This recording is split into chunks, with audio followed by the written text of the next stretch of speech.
Downloading data from Crunchyroll can be useful for offline viewing or personal record keeping. Follow these steps to successfully download your data. Step 1. Create a Crunchyroll account. If you don't already have an account, visit the Crunchyroll website and sign up. Fill in the required information and verify your email address to activate your account. Step 2. Log into your account. Once your account is set up, log in using your credentials. This will give you access to your profile and settings where you can manage your data. Step 3. Navigate to account settings. After logging in, go to your account settings. Look for an option labeled Account or Profile, usually found in the drop-down menu under your username. Step 4. Find Data Download options. In the account settings, search for a section related to data privacy or data management. There should be an option to download your data, which may include viewing history, favorites, and other preferences.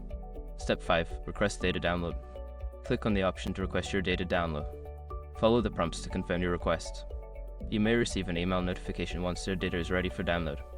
Once you have completed these steps, you should have access to your downloaded data from Crunchyroll. Enjoy exploring your viewing history and preferences.